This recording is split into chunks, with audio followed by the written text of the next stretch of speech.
Hi, let's work through the preliminary steps to closing.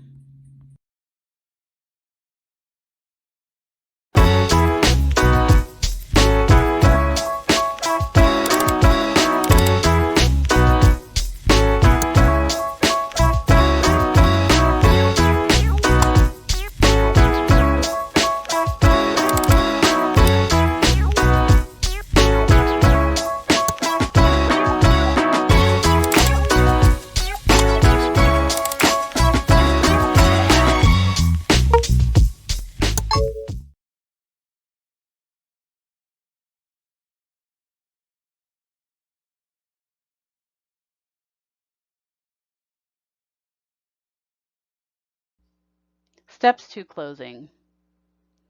Once a purchase and sale contract has been signed between a buyer and seller, it is the sales associate responsibility to see the deal through to closing.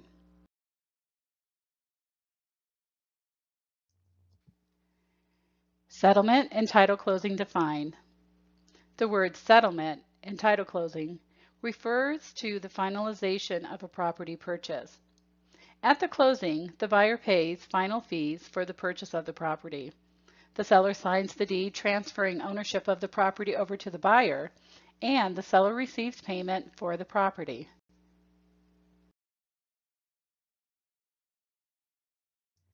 Once a buyer and seller have entered into a purchase and sale agreement, there are specific steps to accomplish to take the deal from contract to closing.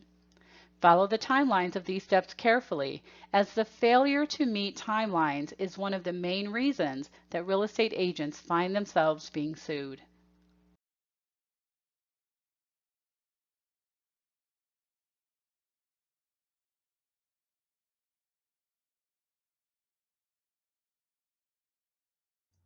Preliminary steps to closing. 1. Earnest money deposit. 2. Additional deposit if required. 3. Loan application. 4. Contingencies. 5. Appraisal. 6. Loan approval. 7. Title insurance. 8. Inspections. 9. Required repairs. 10. Survey. 11. Hazard insurance. 12. Buyer and seller contact for closing appointment. 13. Pre-closing inspection. 14. Review closing documents. 15. Buyer informed of funds needed to close. And 16. Earnest money transferred to the closing agent. Step 1. Earnest money deposit is provided by the buyer. Earnest money is not legally required to create a purchase and sale contract. However, most sellers are reluctant to take a property off the market if earnest money hasn't been provided. Earnest money shows the seller that the buyer is serious about purchasing the home and has made an initial financial commitment to do so.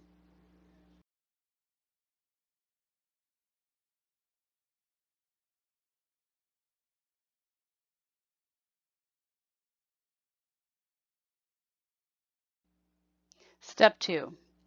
Any additionally required deposits are also collected per the terms of the purchase and sale contract.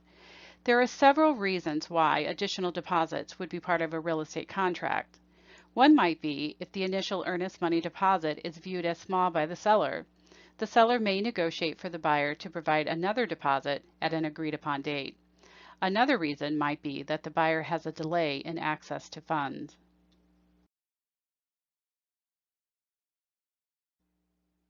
Step 3. A loan application is provided by the buyer if financing is being secured. When a buyer is purchasing a property contingent to being able to secure financing, the buyer may not have already started the loan application process. The purchase agreement will have a specified date that the buyer agrees to start the process to ensure that financing can be obtained before the end date of the contract. Step 4. Contract contingencies are conditions of the contract, such as inspections. These contingencies must be completed within contract timeframes. Licensees are tasked with ensuring that all contingencies are pursued and completed as agreed upon in the contract.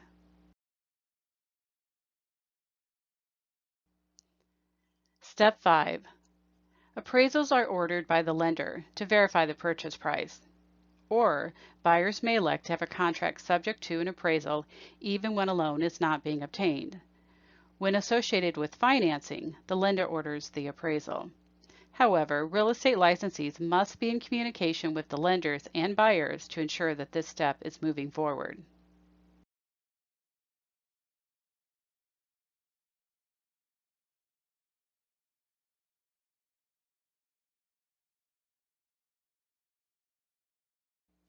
Step 6. The loan approval is sought based on combined factors of property value and the buyer's credit worthiness. Loan approval results in a clear to close. Only with a clear to close may the real estate transaction finalize, with the lender providing loan documents and funds. There are many steps between loan application and loan approval that must be taken. Many of these steps involve the buyer presenting the MLO, the mortgage loan officer, with documents such as proof of employment. These steps are taken between the MLO and the buyers. However, real estate licensees should offer guidance and stay in communication with all parties to ensure that necessary tasks are being completed in a timely manner. Step 7. Title insurance ensures research ownership history and provides a clear title for the buyer, free from encumbrances such as liens, taxes, homeowner association fees, etc. Title opinion is not legally required to transfer property from one owner to another. However, transferring property without such could result in the buyer paying for property that was not the seller's to sell. Most real estate brokers would not willingly broker a deal that did not involve the assistance of a title company or a title lawyer.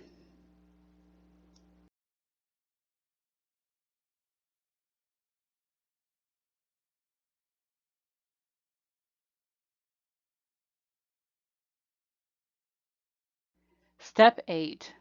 Inspections are conducted and reviewed. Inspections commonly include the building structure, major appliances, plumbing, electrical, and the roof. Inspections are not legally required. The purpose of inspections is for the buyer to have a neutral opinion of the condition of the property. Should buyers waive inspections, brokers should secure a clear written statement from the buyers recording that the buyers were advised to have inspections done. This statement is not a legal requirement. However, it is a good idea as many broker and licensees are sued after transactions close due to undisclosed property defects.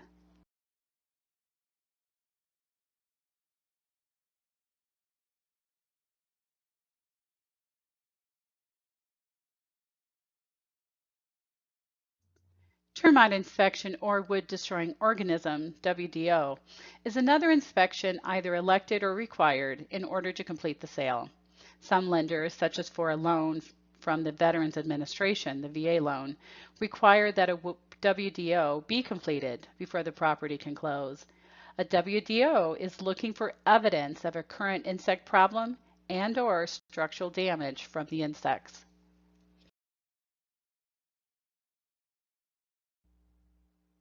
Step 9. Inspections may result in the negotiation and fulfillment of repairs. It is common for inspections to show flaws in the property. Licensees are in the position to guide buyers through the list of items uncovered by an inspection to determine if any of the items rise to the level of requiring repairs before the buyer closes the property. Purchase contracts often leave room for repairs that are within a certain dollar amount.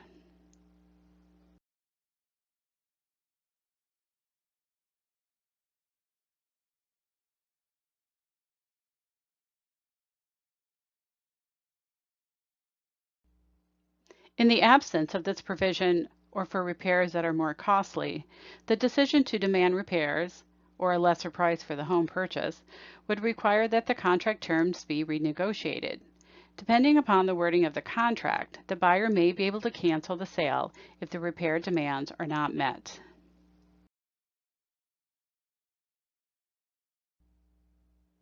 Step 10. A survey may be performed to verify property lines and setbacks. Surveys are sometimes required by lenders. This may also be required by insurance companies. Surveys sometimes uncover the fact that property lines are not located where the parties to a contract believe them to be. This can cause issues with property value or the buyer's desire for ownership. Step 11. Lenders require proof of hazard insurance before they will fund a loan for a property. Properties located in flood zones will require flood insurance as well. To be issued flood insurance, an elevation certificate is required. These may be ordered through survey companies. Buyer-seller, contact for closing appointment. With tasks accomplished, such as loan approvals and inspection responses, it becomes time to schedule the closing. Real estate licensees need to coordinate a closing date, time, and location, and confirm with all parties, such as other agents and lenders. A pre-closing walkthrough provides the buyer with the last look at the property before becoming the owner. This normally takes place on the same day as the closing. If the seller has already vacated the property, it provides the buyer with the assurance that the property is as expected. This includes the fact that the seller has left behind items such as appliances and fixtures as negotiated within the terms of the contract. If something isn't as expected, this provides the buyer with leverage to have it corrected before closing.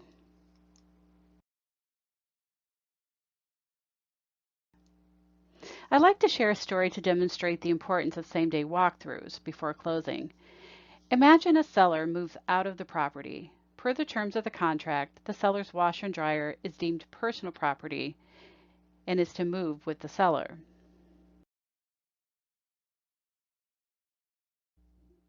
So the seller removes the washer and dryer. Because the seller had the water to the home turned off, the seller didn't think to turn off the water valve to the washer. No problems for the seller though. With the water turned off, the seller was able to remove the washer without mishap.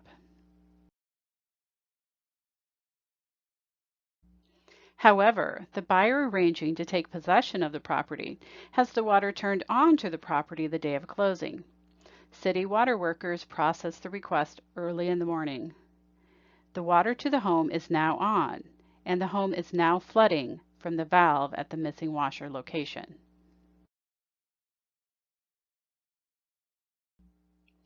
If the buyer's agent follows the normal closing steps and brings the buyer to the home before closing for a final walkthrough, the fact that the home is flooded will be caught while the seller still owns the home.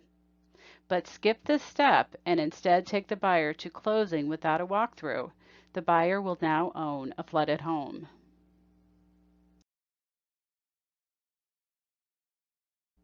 And the buyer will look to the agent and the agent's broker as being held at fault for selling him or her a flooded home.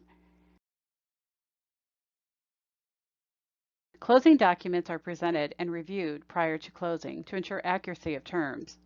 If the buyer is acquiring financing to fund the purchase, TILA-RESPA Integrated Disclosure Rule requires that a closing disclosure be provided to the buyer for review at least 3 days prior to closing. If this disclosure isn't provided as agreed, the closing date would have to be extended or the deal would be canceled. It is a licensee's duty to check the numbers on the closing disclosure to ensure that they match the terms of the contract.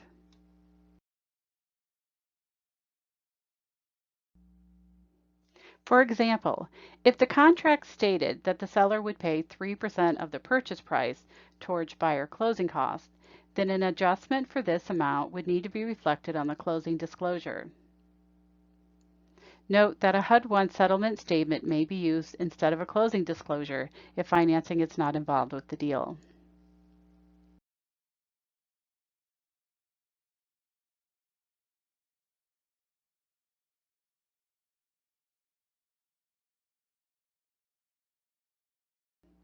Closing funds are gathered to complete the purchase.